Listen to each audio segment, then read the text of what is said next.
दोस्तों नमस्कार, जय श्री कृष्ण, राम राम। कैसे हो आप सब लोग। अगर मैं आज का इस वीडियो के एक स्लोगन के साथ शुरू करूं तो ओम भूर्भुवः स्वः तत्सवितुर्वरेण्यं भर्गो देवस्य धीमहि धियो यो नः प्रचोदयात्। ये स्लोगन क्यों बोला है मैंने, बिकॉज आज के जो स्कॉलरशिप है ना वो इसी के रिगार्डिंग होने वाले हैं और ये इसका जो है वो स्लोगन है। आप बोलेंगे कि मैम स्कॉलरशिप स्लोगन कुछ समझ में नहीं आ रहा है। सबसे पहले ना स्कॉलरशिप के दो क्राइटेरिया अभी बता देती हूँ। एक बीटेक वाले, एमबीबीएस वाले और अंडर ग्रेजुएट प्रोफेशनल कोर्सेज वाले सारे बच्चे एलिजिबल है। और दूसरा, कास्ट का ऐसा नहीं बीएससी वाले एससी वाले ही कर सकते हैं या फिर एसटी वाले कर सकते हैं, सारे के सारे कास्ट के लोग यहाँ पे एलिजिबल है। मजा आ गया ना सुनने के बाद। तो चलो शुरू करते हैं पूरा वीडियो की। मेरा नाम है भूमि पटेल, आप सबका स्वागत है आपकी और हमारी यूट्यूब चैनल प्रियेश ज्ञानपीठ पे। चैनल पे नए हो तो सब्सक्राइब कर दीजिएगा और अपने सारे दोस्तों को वीडियो के बारे में शेयर कर दीजिएगा और इस चैनल के बारे में बता दीजिएगा। यहाँ पे बहुत अच्छी स्कॉलरशिप आपको देखने के लिए मिलती है। स्वामी दयानंद एजुकेशन फाउंडेशन, तो इसके बारे में बात कर रहे हैं हम। स्वामी दयानंद एजुकेशन फाउंडेशन, इसके स्कॉलरशिप है 2025-2026 की ओपन हो चुकी है। दिस स्कॉलरशिप आप open for the USA and India. तो अगर आपका कोई भी पर्सन यूएसए में है और उसको स्कॉलरशिप चाहिए तो उनको भी आप ये वीडियो शेयर कर सकते हो। प्लीज दोस्तों, जितनी भी स्कॉलरशिप के रिगार्डिंग वीडियोस लेके आए हो तो डेफिनेटली बहुत ज्यादा रिसर्च वर्क करना पड़ता है कि हाँ ये कौन से वाले बच्चे एलिजिबल है या फिर मेरे पास जो ऑडियंस है क्या ये बच्चे अप्लाई कर सकते हैं। तो सब कुछ रिसर्च अगर मैं आपके लिए कर रही हूं तो आप मेरे लिए सिर्फ और सिर्फ इतना काम कर सकते हैं कि बस वीडियो को बने तब तक शेयर करो और सारे दोस्तों ये स्कॉलरशिप का लाभ उठा पाए। इंडिया स्कॉलरशिप 2025-2026 अप्लाई नाउ पे चले जाना है, आपको अप्लाई कर देना है। लेकिन उससे पहले बहुत सारी चीजें हैं जो हमें देखना बहुत ज्यादा जरूरी है। Please read the instruction carefully and follow them strictly as we have made a several improvement in our scholarship program this year। में भी शायद उन्होंने ये जो स्कॉलरशिप है वो ऐसा नहीं कि this year ही उन्होंने लॉन्च किया है, बहुत सालों से चली आ रही है, लेकिन इस बार उन्होंने कुछ इंप्रूवमेंट किया है। We are trying to simplify the applications procedure to make it quick और easy रहे सारे एप्लीकेट्स के लिए, and we are making the following improvement in our scholarship application process। First of all, our scholarship will be provided to only students who study in a government school। अगर आप government school से belong करो या फिर government aided, मतलब one kind of private but उसके जो funded जो है वो गवर्नमेंट से आते हो या फिर पब्लिक सेक्टर से वो फंड रिलीज होता हो, तो that is called the government. और गवर्नमेंट एडेड स्कूल से बिलोंग करते हो बिकॉज जो प्राइवेट या हाई क्लास स्कूल से हम अगर पढ़ते हैं तो वहां के बच्चों के पास तो डेफिनेटली बहुत ज्यादा पैसे होते हैं, तो उनको कोई स्कॉलरशिप की नीड नहीं होती है। अभी बहुत सारे बच्चे करेंगे क्या, जैसे उन्होंने देखा कि भैया हाँ हम तो प्राइवेट से पढ़े, हमारा तो यहाँ पे कुछ लेना देना ही नहीं है। यहाँ पे दो टाइप की स्कूल होती है, गवर्नमेंट और सेमी गवर्नमेंट। सेमी गवर्नमेंट मतलब आधी गवर्नमेंट आधी प्राइवेट चलाते हैं फंडेड से थ्रू, गवर्नमेंट तो प्रॉपर सरकारी। तो अगर आप नहीं भी बिलोंग करते हो तो लेकिन अगर आप अपने व्हाट्सएप स्टेटस पे, इंस्टा पे, टेलीग्राम पे भी अगर लगा दोगे और बहुत सारे बच्चे तक अगर ये वाली स्कॉलरशिप पहुंच गई, ऐसे बच्चे जो सिर्फ और सिर्फ सरकारी स्कूलों में पढ़े हैं और उनको एजुकेशन लेना है बहुत अच्छी कॉलेज में, बट बिकॉज ऑफ उनकी फाइनेंशियल कंडीशन अच्छी नहीं है और जिसकी वजह से वो नहीं पढ़ पा रहे, उनको स्कॉलरशिप अवश्य मिलनी चाहिए।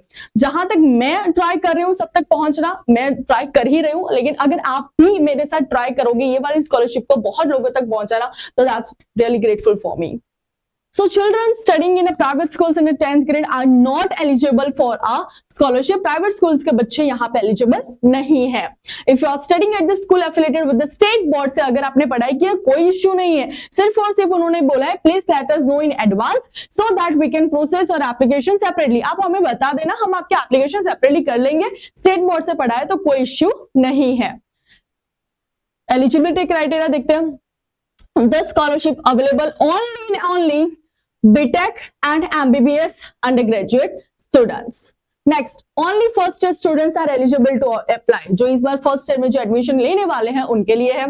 Application must have secured 18% आपके मार्क्स चाहिए in class 12 examination.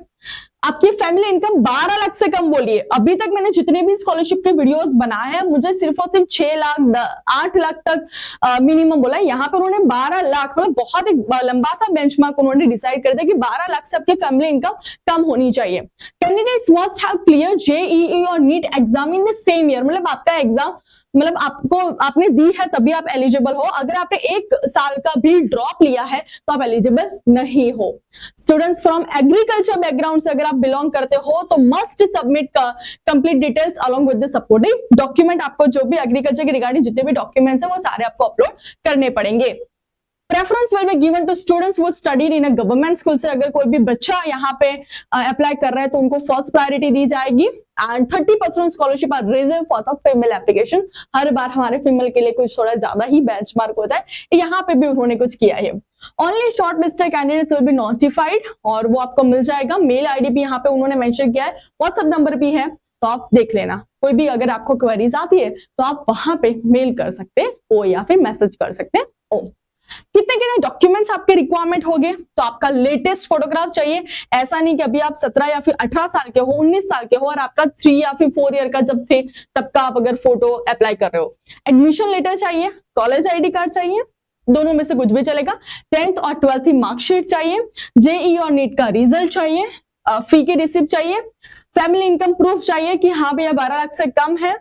IT returns अगर भरा है तो बहुत अच्छा है, वहां पे भी कर सकते हो। आपके इलेक्ट्रिसिटी बिल की कॉपी, वाटर बिल की कॉपी चाहिए। नहीं, parents of farmers attach the agriculture land document की। अगर आपके पापा खेडूत है तो मुझे लगता है कि ये वाली जो स्कॉलरशिप है मुझे गांव-गांव तक पहुंचानी पड़ेगी, बिकॉज गांव में ऐसे बहुत सारे बच्चे होते हैं जिनको अपना एजुकेशन खत्म करना होता है, मतलब पढ़ना होता है, बट बिकॉज ऑफ उनको अवेयरनेस नहीं होती इतनी ज्यादा कि हाँ ऐसे स्कॉलरशिप के थ्रू भी हम पढ़ सकते हैं। तो अगर रिलेटिव से अगर या फिर आपके साइड में अगर कोई भी पर्सन आपको ऐसा लग रहा है कि जिसको हम ये सेंड कर सकते हैं या फिर फॉरवर्ड कर सकते हैं स्कॉलरशिप के बारे में, तो प्लीज कीजिएगा। एग्रीकल्चर लैंड डॉक्यूमेंट्स, तो एप्लीकेशन फॉर्म इंस्ट्रक्शन क्या क्या है थोड़ी देख रहे थे। Each applicant must submit only one scholarship application form, एक ही करना है, बार बार मत करना। रिसेंट हाई क्वालिटी फोटोग्राफ आपका चाहिए, अभी का ही अभी चाहिए। जितनी भी चीजें मैंडेटरी बोला है वो सारी की सारी फिल कर देना। अगर आपका क्वालिफिकेशन है तो क्वालिफिकेशन आपका एक क्रोनोलॉजिकल मतलब पहले 9th का पूछा है तो 9th का, फिर 10th का, फिर 11th का, फिर 12th का, जेई नीट और गुडसेट का, और फिर आपका कॉलेज का आएगा। तो इस प्रॉपर सीक्वेंस में आपको सब कुछ रखना है। All applicants are required to provide complete and accurate details आपकी चाहिए, आपके पेरेंट्स के ऑक्यूपेशन की, सैलरी स्लिप मैंने बोला है, एग्रीकल्चर डॉक्यूमेंट बोला है, अगर आप बिजनेस करें तो उसका चाहिए, शॉप ओनर्स हो तो उसका कुछ डॉक्यूमेंट्स होते हैं, ओके। और बीपीएल कार्ड चाहिए हो तो कर देना। Successful registration you will receive a confirmation mail along with the copy of your application form. अगर आपका मेल कंफर्म हो जाता है, आपकी डिटेल सब कुछ ठीक है, तो आपको एक कंफर्मेशन मेल आ जाएगा कि हाँ भाई आपकी जो एप्लीकेशन है वो हम रिसीव कर चुके हैं, अभी हमें मिल चुके हैं। आप यहाँ पे कांटेक्ट कर सकते हो। आपको सिर्फ और सिर्फ यहाँ पे अप्लाई नाउ पे चले जाना है और आपको अप्लाई कर देना है। आप बोलोगे कि मैम आपने ये तो बताया नहीं कि लास्ट डेट कौन सी है। लास्ट डेट में भी मैंने देखी थी, कुछ सितंबर तक की है। तो यस, अभी अगस्त चल रहा है, सितंबर तक की है, तो पहले कर देना दोस्तों, ओके। ये है final interview with the founder meeting, मैंने बोला था ओम बुर्गोश्वा वाला श्लोक, इसीलिए ये बोला था। डन। देखो यहाँ पे foundation for USA scholarship, India scholarship, मैंने बोला है कि यूएसए वाले अगर ऐसे बच्चे हो तो उनको भी बता देना। 2025 टॉप रेटेड, ओके परफेक्ट। यहाँ पे अप्लाई नाउ पे चले जाना, यहाँ पे अपना रजिस्ट्रेशन कर देना और फिर आपको अप्लाई कर देना है, लॉग इन टू अप्लाई। तो बस ऐसे ही नई स्कॉलरशिप के बारे में अगर आपको जानना है तो आपको क्या करना पड़ेगा, प्रियेश ज्ञानपीठ को सब्सक्राइब करना पड़ेगा। और ये वाली स्कॉलरशिप सरकारी स्कूल में जो पढ़े हैं बच्चे उनके लिए बहुत ही ज्यादा बेनिफिशियल होने वाली है, तो प्लीज उनको वीडियो शेयर करना मत भूलिएगा। तो ત્યાં સુધી સૌને મારા જય શ્રી કૃષ્ણ, રામ રામ, ઠીક है।